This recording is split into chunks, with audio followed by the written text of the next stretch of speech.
Bienvenue sur le podcast des mots sur tes mots, le podcast qui t'aide à reprendre confiance en toi pour mieux vivre tes relations amoureuses.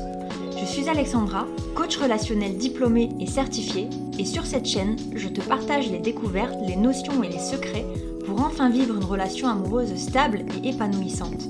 Que tu sois confortablement installé, en train de faire ton ménage ou ton jogging, c'est parti pour un nouvel épisode.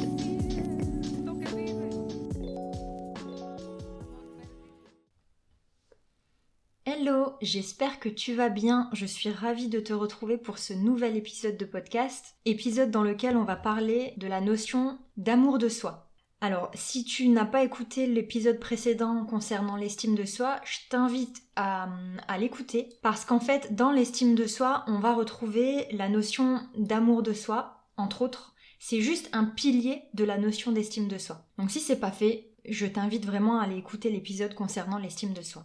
Dans cet épisode, je vais te dévoiler 3 choses à faire pour développer l'amour de soi. Alors la première, pour apprendre à s'aimer, il faut apprendre à se connaître. Alors apprendre à se connaître, c'est un petit peu mon cheval de bataille, je t'en parle à toutes les sauces, tout le temps. Parce que pour moi, encore une fois, c'est la base. Se connaître, c'est apprendre à connaître ses limites, apprendre à définir ses objectifs de vie, parce que quand tu te connais, quand tu sais ce que tu veux de la vie, tu peux clairement définir tes objectifs. Et donc, tu peux passer à la vitesse supérieure dans ta vie. Et pour illustrer un petit peu cette notion de connaissance de soi, j'ai envie de faire le parallèle avec l'histoire de Narcisse, d'où l'expression être narcissique. Donc on a déjà tous entendu cette expression, mais on connaît un petit peu moins l'histoire de Narcisse. Dans les grandes lignes, on connaît que Narcisse c'était quelqu'un de très beau, de très arrogant, de très imbu de lui-même, et qui un jour est tombé face à son reflet au bord du lac, et il est tellement tombé amoureux de son image qu'il est tombé dans l'eau et qu'il s'est noyé.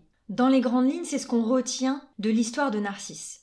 Et c'est ce qui fait que ça a mené notre société à définir la personne narcissique comme étant une personne imbue d'elle-même, qui s'aime trop, qui ne fait pas attention aux autres, qui se fait passer tout le temps en priorité. Tu vois un petit peu le genre de personne qu'on décrit quand on parle d'une personne narcissique. Le truc, c'est que il y a pas longtemps, j'ai découvert quelqu'un qui s'appelle Omar Villalobos. Alors cette personne, elle est pas française. Il est soit espagnol, soit d'un pays d'Amérique du Sud, parce qu'il parle espagnol. Et c'est un gars qui est...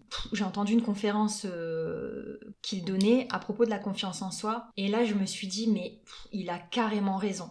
Et en fait, lui, dans sa définition du narcissisme, il est complètement parti à l'opposé. C'est-à-dire que lui prend le personnage de Narcisse, non pas comme quelqu'un d'imbu de sa personne et qui a voulu à tout prix garder son image, il le voit comme une personne qui, ne se connaissant pas, est allée au bord d'une rivière pour assouvir sa soif, qu'il est tombé nez à nez avec son reflet pour la première fois, et que du coup il en est tombé amoureux. Et que de là s'ensuit la fin tragique qu'on connaît. Est-ce que tu saisis la différence entre la définition globale qu'on a dans notre société actuelle et la définition qu'en a fait Omar Villalobos, qui pour moi, j'adhère complètement. Donc je répète, définition de notre société, une personne narcissique, c'est quelqu'un qui est imbu de sa personne, qui s'aime de trop et qui se fait passer en priorité, voilà, qui fait pas attention aux autres, etc.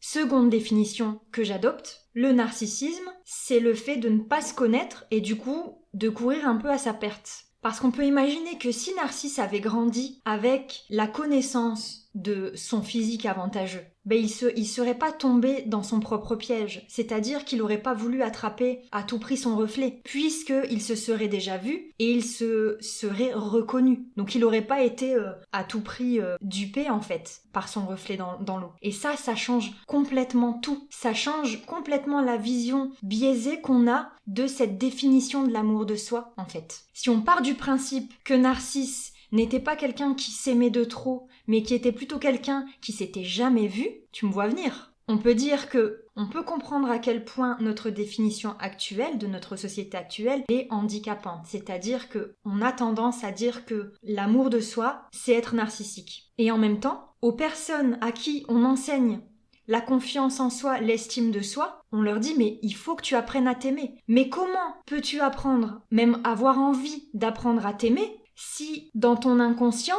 et dans l'inconscient collectif, s'aimer, c'est être narcissique Et du coup, ça a une connotation péjorative. C'est hyper difficile. Par contre, si tu pars du principe que tu te connais pas assez et que du coup tu ne t'aimes pas assez, ben là ça change tout. Là, je peux expliquer en quoi s'aimer, c'est complètement différent d'être narcissique. S'aimer, ça ne peut pas aller avec le fait de ne pas se connaître. On peut pas s'aimer soi-même si on se connaît pas, si on ne se regarde pas en face. Et ça, je le défendrai tout le temps. Donc c'est vraiment la première notion, la première clé que j'ai envie de te dévoiler et que je partage à toutes les sauces un peu, c'est vraiment celle de connaissance de soi. Donc ça, c'était la première clé. La deuxième clé, et je m'inspire un petit peu de mon histoire perso pour le coup, c'est que beaucoup, et en fait je parle pour moi, j'ai été dans ce cas-là et je me rends compte en parlant avec mes clients et mes potentiels clients que à partir du moment où la personne n'a pas confiance en elle, ne s'aime pas, ne se trouve pas jolie,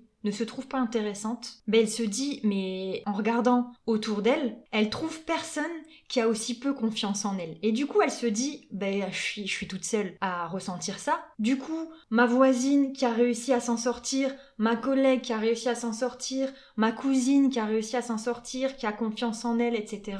Ben c'est normal qu'elle y est arrivée parce qu'elle n'est pas partie de la même base que moi. Et ça, c'est une idée qui est complètement fausse. Pourquoi ? Parce que je l'ai expérimenté. On peut pas dire que je faisais des ravages par ma beauté quand j'étais adolescente. Et ça, j'en ai souffert pendant très longtemps. Mais je le disais pas, j'en parlais pas parce que j'étais persuadée que j'étais la seule au monde à ressentir ça en fait. J'étais persuadée que j'étais la seule au monde qui n'avait pas le potentiel pour devenir celle que j'aurais aimé être. Et donc, je me disais, mais ça sert à rien d'en parler parce que ça fait que remuer le couteau dans la plaie. Et puis, personne va me trouver de solution, personne va apprendre à m'aider en fait. Donc j'ai grandi avec cette idée-là. J'ai vraiment grandi avec cette idée de tu viens au monde, soit t'es belle, soit t'es pas belle, mais dans tous les cas, si t'es moche, tu pourras rien faire. Je te dis pas les ravages que ça a fait dans ma vie psychologiquement et matériellement, j'ai envie de dire, ou relationnellement. C'est-à-dire que je faisais pas les bons choix. Ça, je l'explique dans mes réseaux sociaux et dans le e-book que je mets à ta disposition. Si tu as envie d'aller le découvrir un petit peu plus, n'hésite pas, va sur Instagram, sur Facebook, télécharge le guide, j'explique un petit peu ce par quoi je suis passée et pourquoi j'y suis passée. Bref, tout ça pour dire qu'en fait, les gens qui n'ont pas cet amour de soi, donc qui ne s'aiment pas clairement, ont l'impression qu'ils sont les seuls à avoir si peu de potentiel pour apprendre à s'aimer. Voilà, c'est pas seulement une histoire, alors pour ces personnes-là, c'est pas seulement une histoire de « j'ai pas les clés pour apprendre à m'aimer », c'est une histoire de « mais tu peux me donner les clés que tu veux, ça marchera pas sur moi, c'est pas possible, j'ai pas ce potentiel, je pourrai jamais être jolie, je pourrai jamais être intelligente, je pourrai jamais être intéressante ». Voilà, c'est des idées, des croyances limitantes qu'on a quand on n'a pas cet amour de soi. Et ça, c'est important de s'en rendre compte en fait.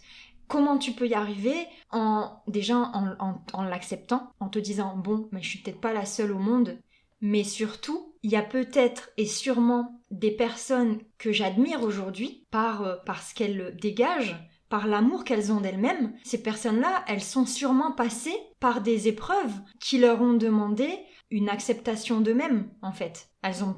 Ces personnes, elles ont peut-être pas eu une grâce et une beauté sans nom, elles ont peut-être pas été brillantes dans tout ce qu'elles entreprenaient, voilà, et sûrement pas même, j'ai envie de te dire. Alors oui, il y a des personnes, elles viennent au monde, elles sont gâtées par la nature, et tant mieux pour elles. Mais dans les faits, prends 5-10 personnes de ton entourage ou des personnes qui sont connues et que tu admires ou que tu aimes, tu vois, que tu apprécies. Regarde, je suis sûre qu'elles ont des défauts.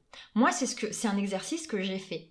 C'est-à-dire, le jour où je me suis rendu compte de tout ce que je suis en train de t'expliquer, j'ai vraiment regardé les gens que j'admirais et j'ai essayé de chercher des défauts. Et j'en ai trouvé. Et malgré ça, elles étaient belles. Malgré ça, elles étaient super jolies. Deuxième chose que j'ai fait aussi, c'est que j'ai commencé à échanger sur le sujet. Et en échangeant, j'ai donné des noms de personnes en disant « mais moi, cette personne, waouh, je la trouve vraiment magnifique, etc. » Et j'ai eu la surprise de voir que d'autres personnes me disaient « mais oh non, mais je lui trouve rien du tout à cette personne, elle est pas super jolie, je comprends pas, machin, etc. » Et là, je me suis dit « ouais, c'est vraiment quelque chose de subjectif. » J'ai compris en fait que j'étais dure avec moi-même et que j'étais tendre avec les autres. Et qu'il y avait un moment, il fallait peut-être équilibrer Même, enfin, je peux aussi rester tendre avec les autres, mais il fallait aussi que je sois aussi tendre avec moi qu'avec les autres. Et le jour où j'ai compris ça, ça a aussi fait passer ma vie à un niveau supérieur. Donc je vais pas te dire qu'aujourd'hui je me trouve sublimissime, mais je me trouve bien. Et je me trouve assez importante pour vouloir améliorer des parties de moi qui ne me conviennent pas. Et d'accepter celles que je ne peux pas changer. Donc ça demande en fait du courage. Ça demande vraiment le courage de comprendre qu'en fait c'est entre nos mains. Et que ça sert à rien de dire « Oh mais j'aurais tellement aimé être comme elle ou comme lui ou comme un tel ». Ça sert à rien, ça changera pas les choses et ça fera que engendrer de la frustration à l'intérieur de toi et une perte de temps. Parce que quand bien même le jour où tu ouvriras les yeux et que tu te diras « Ben oui, effectivement, si je veux profiter un tant soit peu de ma vie, il faut que j'apprenne à m'aimer ». Et le jour où tu auras appris à t'aimer, tu vas te dire « Mais pourquoi je l'ai pas fait avant ?» Donc ça, c'était la deuxième clé. Troisième clé, et dernière, elle est évidemment digne d'un coach, et ça va être de passer à l'action. C'est-à-dire que maintenant que tu as compris que s'aimer, c'était en partie ne pas se connaître, que c'était en partie penser qu'on ne peut rien changer à ce qu'on est physiquement surtout. Une fois que tu as compris ça, il suffit pas juste de l'ingérer et de se dire « Ok, maintenant je le sais, j'ai l'info, super, ma vie va changer demain. » Non, tu te doutes bien qu'il va falloir passer à l'action. Et qu'il n'y a que toi qui peux le faire. Alors tu peux te faire accompagner, ça c'est sûr, mais le travail c'est toi qui vas le fournir. Les efforts mentaux et physiques, c'est toi qui vas les fournir. Il faut à tout prix que tu passes à l'action. Donc tu as déjà les deux premiers steps, c'est-à-dire que premièrement, j'apprends à me connaître, et deuxièmement, je m'accepte. Ce qui va découler sur tout un tas d'actions qui vont être, mais une fois que je me connais, que je m'accepte, je sais ce qu'il faut changer, je sais ce que je dois accepter. Une fois que j'ai fait ça, je peux plus ou moins visualiser là où je peux arriver. Quel est mon potentiel ? Une fois que je connais mon potentiel, je peux définir un objectif. Et une fois que j'ai défini un objectif, je sais quelles actions je vais devoir mener pour atteindre cet objectif. C'est hyper mathématique, hein. Mais c'est comme ça que ça fonctionne. Et en fait, on rend cette définition de l'amour de soi un petit peu moins abstraite et un petit peu plus concrète. J'espère vraiment que ça t'a aidé à y voir plus clair. Si tu as des questions ou un commentaire, je t'en prie, n'hésite pas, fais-le en dessous ou envoie-moi un message en privé. Ça sera avec grand plaisir que je te répondrai. D'ici là, n'hésite pas à t'abonner, à partager ce podcast auprès des personnes dont tu sens qu'elles en auraient besoin. Et je te dis à très vite. Bye bye!